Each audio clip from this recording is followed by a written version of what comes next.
Hi friends, welcome back to സാക്സ് varieties.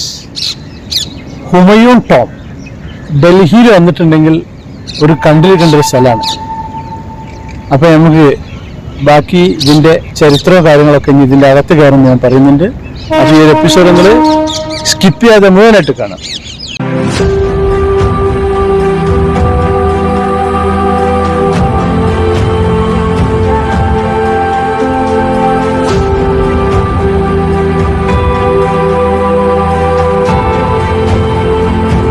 ഡൽഹിയിലെ Nizamuddin ഈസ്റ്റിൻ്റെ അവിടെയുള്ളൊരു subway ആണ്.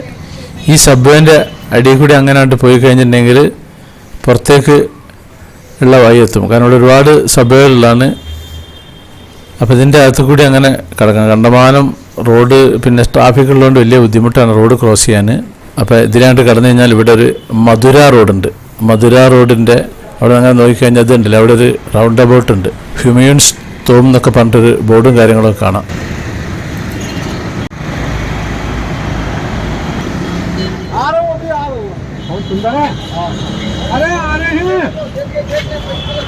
ഡൽഹിയിലെ ഹുമയൂൺസ് ടോം ഉണ്ട്. അപ്പോൾ ഇതിൻ്റെ അകത്തുള്ള കാഴ്ചകൾ കാണാനാണ് നമ്മൾ പോകുന്നത്.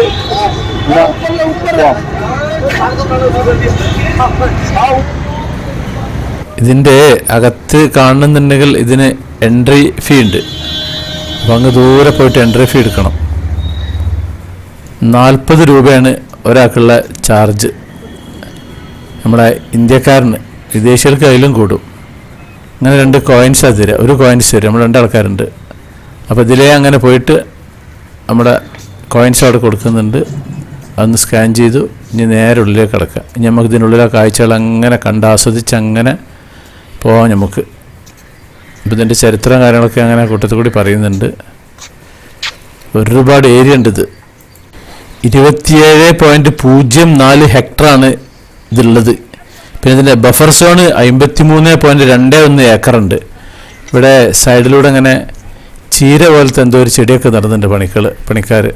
പൊതുവെ നല്ലൊരു കാലാവസ്ഥയാണ്. ഒരു തണുപ്പുള്ളതാണ്, മൂടൽ കാലാവസ്ഥയാണ്. സൂര്യൻ ഇപ്പോഴും പുറത്തിറങ്ങിയിട്ടില്ല. സൂര്യൻ ഇറങ്ങണമെങ്കിൽ പിന്നെയും കുറച്ച് സമയം പിടിക്കും. ഒരു 12 മണിയൊക്കെ ആവും ഇവിടെ സൂര്യന് പുറത്ത് കാണണമെങ്കിൽ. തണുപ്പായിട്ട് ഇവിടെയൊക്കെ ഭയങ്കര മൂടലാണ്. ഇപ്പോൾ സമയം 10 മണി ആയിരിക്കുന്നു രാവിലെ. ഇവിടേക്ക് വരുമ്പോൾ എപ്പോഴും രാവിലെ വരണം. കാരണം ഒരു 12 മണി കഴിഞ്ഞ് വന്നു കഴിഞ്ഞാൽ ഇവിടെ തിരക്ക് കൂടും. ഉച്ചയ്ക്ക് ശേഷം പിന്നെ നല്ല തിരക്കായിരിക്കും ഇവിടെ. അങ്ങ് ദൂരെ കണ്ടില്ല, ഒരുപാട് കവാടങ്ങളും കാര്യങ്ങളൊക്കെ ഉണ്ട് ഇതിൻ്റെ അകത്തേക്ക് കയറി കഴിഞ്ഞാൽ. ഹുമയൂൺ ചക്രവർത്തിയുടെ പിന്നെ ഖബറാണ് ഇവിടെ ഉള്ളത്. ഈ ഹുമയൂണിൻ്റെ മുഴുവൻ പേരെന്താണെന്ന് വെച്ച് കഴിഞ്ഞാൽ അദ്ദേഹം മുഗൾ ചക്രവർത്തി ആയിരുന്നല്ലോ. മിർസ നാസിർ അൽ ദീൻ മുഹമ്മദ് എന്നാണ് അദ്ദേഹത്തിൻ്റെ പേര്. 1558 ഹുമയൂണിൻ്റെ ആദ്യ ഭാര്യയും പിന്നെ വേറെയും ഭാര്യമാരുണ്ടായിരുന്നു. ബീഗം ചക്രവർത്തിയാണ് ഇതുണ്ടാക്കിയിട്ടുള്ളത്. ഇവരെ ഖബർ ഇതിലിങ്ങനെ വലിയൊരു എൻട്രൻസ് ആണ്. ഇതിങ്ങനെ ചെറിയൊരു വഴിയും കാര്യങ്ങളൊക്കെ ഇതിനുള്ളിൽ പഠിപ്പുരാന്നൊക്കെ പറയില്ല, നമ്മൾ അതേപോലത്തെ ഒരു സംഭവമാണ്. അത് കഴിഞ്ഞിട്ട് പിന്നെ അങ്ങോട്ട് പോവുക. അങ്ങനെ പോയി അങ്ങനെ പോകണം. ഞാൻ പലതവണ അവിടെ വന്നിരിക്കുന്നത്. ഇതിൻ്റെ പ്രത്യേകത എന്താ വെച്ച് കഴിഞ്ഞാൽ ഇത് ഇന്ത്യൻ ഉപഭൂഖണ്ഡത്തിലെ ആദ്യത്തെ പൂന്തോട്ട ശവകുടീരാണ് ഉള്ളത്. 1993 യുനെസ്കോയുടെ ലോക പൈതൃക പട്ടികയിൽ ഇത് പെടുത്തിയിട്ടുണ്ട്. അതിനുശേഷം പിന്നെ വിപുലമായ പുനരുദ്ധാരണ പ്രവർത്തനങ്ങളൊക്കെ നടക്കുന്നുണ്ട്. ഇവിടെ നടത്തി കഴിഞ്ഞിട്ടുണ്ട്, ഇപ്പോഴും നടന്നുകൊണ്ടിരിക്കുന്നുണ്ട്. കാരണം കുറേ മെയിൻ്റനൻസും കാര്യങ്ങളൊക്കെ അങ്ങനെ പാച്ച് വർക്കും കാര്യങ്ങളൊക്കെ ചെയ്യുന്നുണ്ട്. പാച്ച് വർക്ക് ചെയ്തിട്ടില്ലെങ്കിൽ എന്താ പറയുക, അതിങ്ങനെ നശിച്ചു പോകും. നമ്മുടെ ഖുത്തുബ് മീനാറൊക്കെ നശിച്ചു പോയ പോലെ. ഖുത്തുബ് മീനാറിൻ്റെ കുറേ ഭാഗങ്ങൾ അതിൻ്റെ പരിസരത്തൊക്കെ നശിച്ചു പോയിട്ടുണ്ട്. ഇതങ്ങനെ നീളത്തിലങ്ങോട്ട് പോയി കഴിഞ്ഞാൽ ഇനി നമുക്ക് അവിടേക്ക് എത്താം. ഞാൻ നേരത്തെ പറഞ്ഞല്ലോ, പൂന്തോട്ട ശവകുടീരാണ് ഇത് ഇന്ത്യൻ ഉപഭൂഖണ്ഡത്തിലെ. അപ്പോൾ ഒരുപാട് കവാടങ്ങളുണ്ട്. ഇതൊരു കവാടമാണ്. അങ്ങനെ കവാടം കടന്ന് അങ്ങനെ പോകണം. ഈ ഡൽഹി ഭരണാധികാരികൾ ഏറെ ആദരിച്ചിരുന്ന ഒരാളാണ് നമ്മുടെ നിസാമുദ്ദീൻ ഔലിയ. അദ്ദേഹത്തിൻ്റെ ഖബർസ്ഥാൻ നിൽക്കുന്നതിൻ്റെ ആ ദർഗയുടെ അടുത്തുള്ള യമുനാ നദിയുടെ തീരത്താണ് ഈ സ്ഥലം തിരഞ്ഞെടുത്തിട്ടുള്ളത്. 1508 1556 കാലഘട്ടത്തിലാണ് മുഗൾ ചക്രവർത്തിയായിരുന്ന ഹുമയൂൺ ഉണ്ടായിരുന്നത്. 1556 ജനുവരി 27-നാണ് അദ്ദേഹം മരിച്ചത്. അന്ന് മരിച്ച ശേഷം ഹുമയൂണിൻ്റെ മൃതദേഹം ആദ്യം ഡൽഹിയിലെ പുരാണ കില്ലയിലെ കൊട്ടാരത്തിലാണ് സംസ്കരിച്ചത്. അതിനുശേഷം ഗഞ്ചർബേഗിലെ പഞ്ചാബിലെ സിർഹിന്ദിലേക്ക് കൊണ്ടുപോയിന്ന്. 1558 ഹുമയൂണിൻ്റെ മകന് അക്ബർ ചക്രവർത്തി ഇത് കണ്ടിട്ട് പിന്നീട് 1571 ശവകുടീരം പൂർത്തിയായപ്പോൾ സന്ദർശിച്ചു. പിന്നെ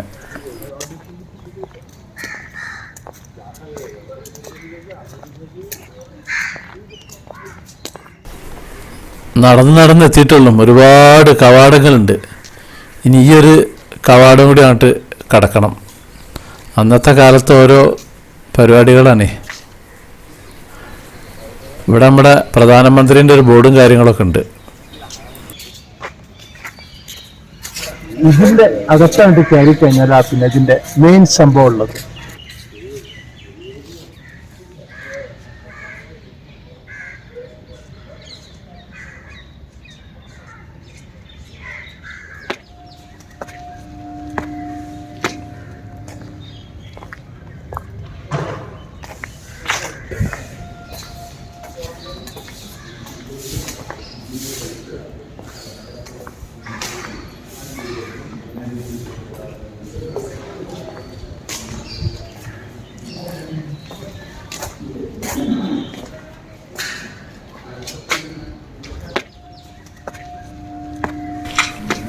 ഈ ഒരു കവാടത്തിൻ്റെ അകത്ത് ചെറിയൊരു മ്യൂസിയം മോഡലിൽ ഇതിൻ്റെ മൊത്തം ഒരു പ്ലാനും എവിടെയൊക്കെയാണ് എന്തൊക്കെയാണ് ഉള്ളതെന്നൊക്കെ പറ്റിയിട്ട് വിശദീകരിച്ചിട്ടുള്ളൊരു മോഡൽ ഉണ്ടാക്കി വെച്ചിട്ടുണ്ട്.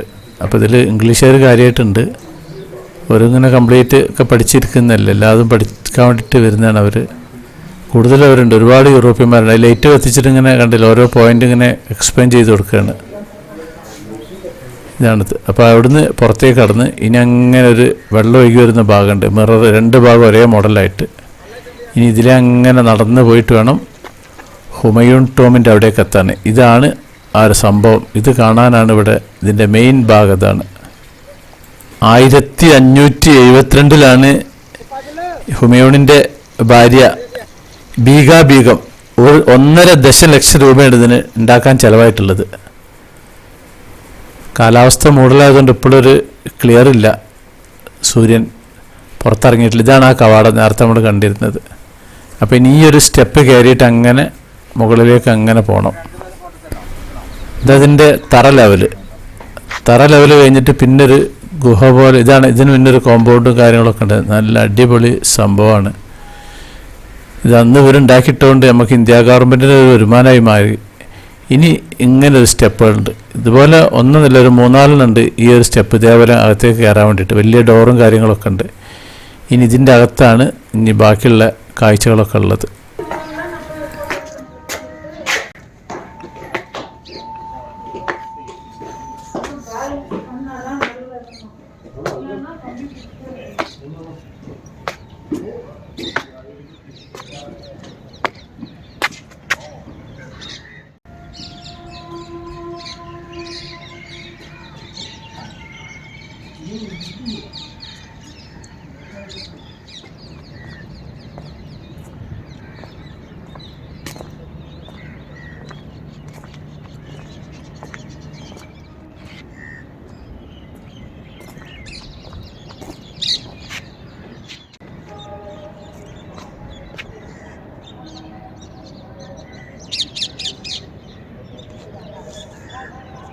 ഭയങ്കര മൂടലാണ്.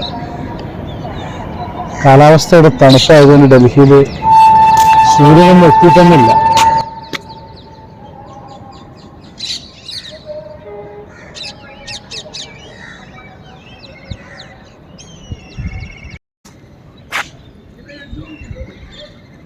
ഇതിൻ്റെ അകത്തേക്കുള്ള എൻട്രൻസ് ഇതിലാണ്. നമുക്ക് അതിൻ്റെ അകത്തേക്ക് കയറാം.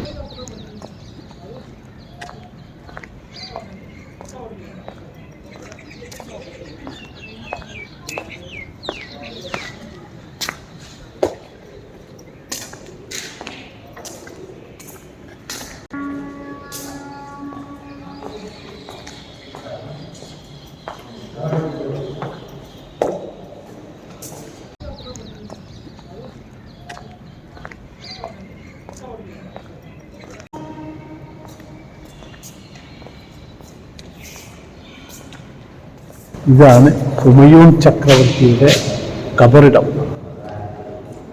ശരിക്കും ഖബർ ഇവിടെ ഇല്ല, ഇതൊരു സ്മാരകമാണ്. ഖബർ ഞാൻ നേരത്തെ പറഞ്ഞ ആ ഒരു സ്ഥലത്താണുള്ളത്. അതിന് അദ്ദേഹത്തിൻ്റെ പത്നി ബീഗം ഉണ്ടാക്കിയ ഒരു സ്മാരകമാണ് അദ്ദേഹത്തിന് വേണ്ടിയിട്ടുള്ള. അപ്പോൾ അതങ്ങനെ കണ്ടിട്ട് നമുക്ക് പോവാം.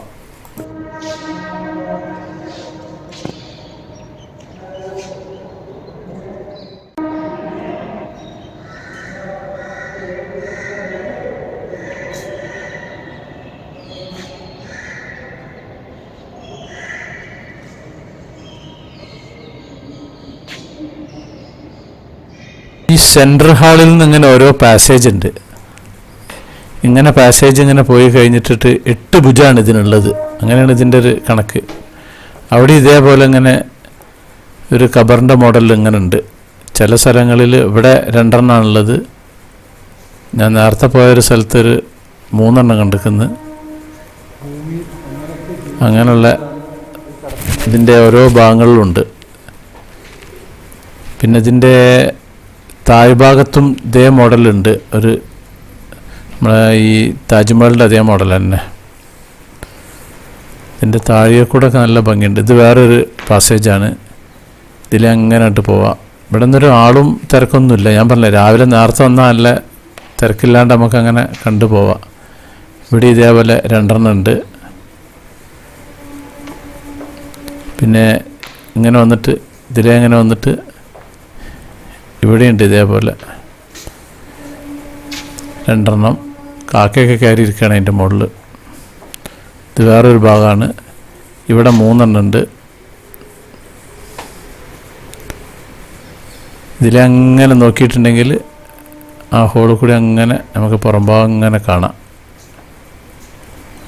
ഉണ്ടല്ലേ? ഇതാണ് അതിൻ്റെ മെയിൻ കവാടം. കയറി വന്നിരുന്നത് ഇതാണ് ആ ഒരു പാസേജ്. ഇതിൻ്റെ ചുറ്റുപാട് ഇങ്ങനെയാണ്. അവിടെ വേറൊരു ഇതുണ്ട് ഈ ഒരു ഭാഗത്ത്. ഇനി മടങ്ങി പോകുമ്പോൾ അതിലേ പോവാം. ഇങ്ങനത് സെൻറ്റർ. ഇങ്ങോട്ട് നിൽക്കുന്ന സമയത്ത് ഇത് റൈറ്റ് ഭാഗം. ഇതാണ് ഹുമയൂൺ ടോം നിൽക്കുന്ന ഭാഗം. ഒരു സംഖ്യ മുടക്കി ഉണ്ടാക്കിയതാണ്. ഞാൻ നേരത്തെ പറഞ്ഞ പോലെ ഇത് ഉണ്ടാക്കിയതുകൊണ്ട് ഇപ്പോൾ നമ്മളൊക്കെ ഇവിടെ വന്ന് 40 ഉറുപ്പ്യ കൊടുത്ത് കണ്ട്. അങ്ങനെ എത്ര 40 കൊടുത്തു, അതുപോലെ എത്ര വിദേശികളിവിടെ 40 കൊടുത്തു. ഇതിങ്ങനെ താഴേക്ക് ഇറങ്ങുന്ന വഴി. താഴേക്ക് ഇറങ്ങി കഴിഞ്ഞിട്ടുണ്ടെങ്കിൽ ഇതാണ് അതിൻ്റെ താഴെയുള്ളൊരു ബേസ്മെൻറ്റ് ലെവൽ. ഇവിടുന്ന് പിന്നെയും താഴേക്ക് പോയി കഴിഞ്ഞാണ് നമ്മളെ ഗ്രൗണ്ട് ലെവൽ നിൽക്കുന്നത്. ഇതാണ് ഗ്രൗണ്ട് ലെവൽ.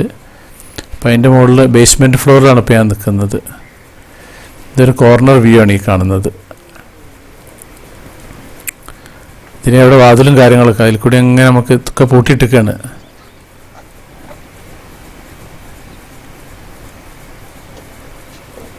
ഇവിടെ ഇങ്ങനെ മുകളിൽ ഉണ്ടായിരുന്ന ആ ഒരു ഖബറിൻ്റെ അതേപോലത്തെ ഒരു ഈ ഒരു ഭാഗങ്ങളിലും കാണുന്നുണ്ട്. ഇതിൻ്റെ ഇടയിൽ കൂടിയൊക്കെ ഇങ്ങനെ നോക്കുന്ന സമയത്ത് അങ്ങനത്തെ കുറേ വാതിലുകളുണ്ട്. ഒക്കെ അങ്ങനെ പൂട്ടിക്കിടക്കുകയാണ്.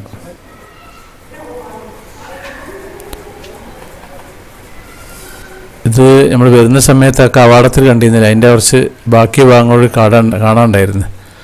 അപ്പോൾ അന്നത്തെ കുറേ പാത്രങ്ങളും കാര്യങ്ങളൊക്കെ ഉള്ള ചെറിയൊരു മ്യൂസിയം മോഡൽ ഉണ്ടാക്കി വെച്ചിരിക്കുകയാണ് ഇവിടെ ഈ ഒരു ഭാഗത്ത്. കുറേ ഫോട്ടോകളും കാര്യങ്ങളൊക്കെ ഉണ്ട് ഇവിടെ. അങ്ങനെ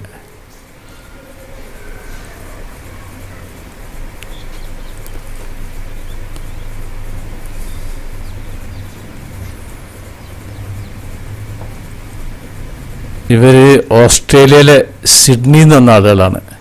ഇനി നമുക്കിതിൻ്റെ വേറൊരു ഭാഗമുണ്ട്, അത് കാണാൻ പോവാം. കുറച്ച് പള്ളിയും കാര്യങ്ങളും വേറെയും കുറേ ഖബർസ്ഥാനങ്ങളൊക്കെ ഉള്ളൊരു ഭാഗം.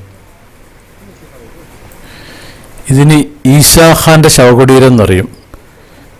ഈസാ ഖാൻ ടോം എന്നൊക്കെ പറഞ്ഞു. ഇതിലേക്കിങ്ങനെ ഒരു പാസേജാണ്. അവിടുന്ന് വന്നിട്ട് പിന്നെ ഇങ്ങനെ താഴേക്ക് ഇറങ്ങാം. ഇത് കുലീനനായ ഈസാ ഖാൻ നിയാസിയുടെ ശവകുടീരം സ്ഥിതി ചെയ്യുന്നത് ഇവിടെയാണ്. ഈ ഹുമയൂൺ ടോമിൻ്റെ അടുത്ത് തന്നെയാണ് ഇത് നിൽക്കുന്നത്. അവിടുന്ന് ഇറങ്ങി വരുന്ന സമയത്ത് ലെഫ്റ്റ് സൈഡ് ഭാഗത്താണ്. 1547-48 കാലഘട്ടത്തിലാണ് ഷേർഷാ സൂരിയുടെ ഭരണകാലത്താണ് ഇത് ഉണ്ടാക്കിയിട്ടുള്ളത്. ഇതും ഹുമയൂൺ ടോമിനെ പോലെ തന്നെ യുനെസ്കോയുടെ ലോക പൈതൃക സൈറ്റായിട്ടുണ്ട്.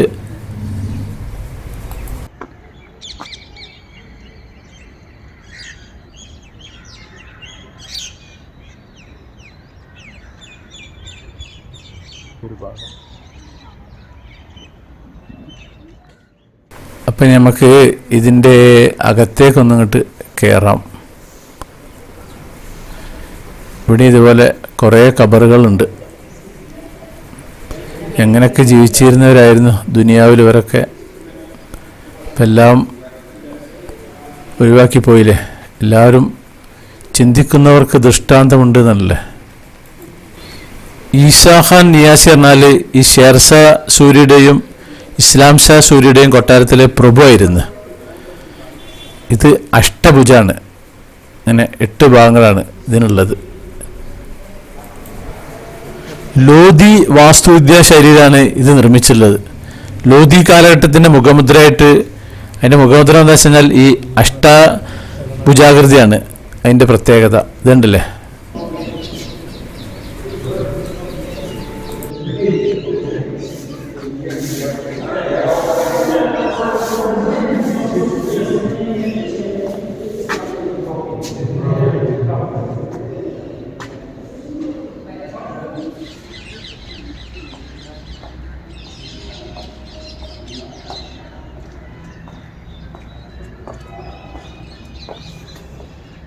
ഈ ഖബർസ്ഥാനത്ത് നിന്ന് ഇറങ്ങിക്കഴിഞ്ഞാൽ അതിൻ്റെ പടിഞ്ഞാറ് ഭാഗത്ത് ഇവിടെ ഒരു ചെറിയൊരു പള്ളിയുണ്ട്.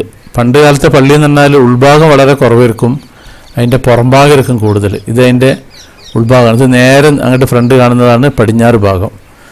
അപ്പോൾ ഇതിൻ്റെ അകത്തേക്ക് കയറുകയാണ്. ഇപ്പോൾ ഇവിടെ പള്ളി പ്രവർത്തനമൊന്നുമില്ല. ഇതാണ് കിബില, മിമ്പർ എന്ന് പറഞ്ഞ ആ ഭാഗം. ഇതങ്ങനെ നീളത്തിൽ ഇവിടെ ഒരു 3-4 ആളുകൾക്ക് നിൽക്കാൻ പറ്റുന്ന മോഡലാണ് ഈ പഴയ കാലത്തൊക്കെ ഉള്ളത്. ഇപ്പം അങ്ങനെയൊന്നുമല്ല. ഇപ്പം നമ്മുടെ നാടുകളിൽ പള്ളികളൊക്കെ ഉള്ളിലാണ് കൂടുതൽ, പുറമെ സ്ഥലമല്ല. മുമ്പ് ഉള്ളിൽ കുറച്ചും പുറംഭാഗമാണ് കൂടുതലുള്ളത്. ഉണ്ടല്ലോ, ഇതാണ് നീളം. പഞ്ചാബിലും കാശ്മീരിലും പിന്നെ ആഗ്രയിലും ഡൽഹിയിലൊക്കെ ഇതേ ഒരു സ്റ്റൈലിലാണുള്ളത് പള്ളികളൊക്കെ. അപ്പോൾ ഇതാണ് അതിൻ്റെ ടോപ്പ് ഭാഗം കാര്യങ്ങളൊക്കെ. ഇത് വളരെ മെയിൻ്റെനൻസ് തീരെ ചെയ്തിട്ടില്ല. കുറേ പൊട്ടിപ്പൊളിഞ്ഞ് ചാടിയിട്ടൊക്കെ ഉണ്ട് ഈ ഒരു ഭാഗങ്ങൾ. ഇതിൻ്റെ കുബ്ബയുടെ അടിഭാഗമാണ് ഈ കാണുന്നത്. ലോധി വാസ്തുവിദ്യയാണിത്.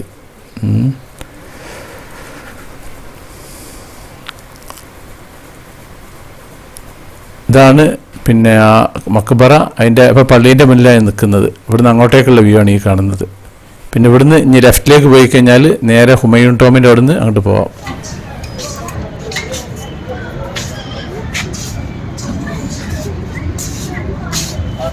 അപ്പം ഇനി ഞാൻ ഇതിന്ന് മടങ്ങുന്ന സമയത്ത് നമ്മളെ കോയിൻസ് അവിടെ ഇടണം, അതിൻ്റെ ഉള്ളിലിടണം. പോകുന്ന സമയത്തൊന്ന് ജസ്റ്റ് സ്കാൻ ചെയ്യുക, അതിൻ്റെ ഉള്ളിലിട്ടാൽ അവിടെ ഡോറ് തുറയും, അങ്ങനെ പുറത്തേക്ക് കിടക്കും. ഇപ്പം ഞാനിതിൻ്റെ പുറത്ത് മെയിൻ സ്ട്രീറ്റിലെത്തിയിട്ടുണ്ട്.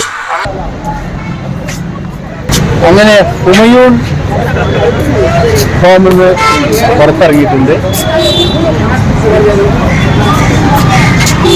അപ്പം നമ്മുടെ സാക്സ് വെറൈറ്റീസ് ചാനൽ നിങ്ങൾ ആദ്യമായിട്ട് കാണുന്നവരാണെങ്കിൽ അത് സബ്സ്ക്രൈബ് ചെയ്യാൻ മറക്കരുത്.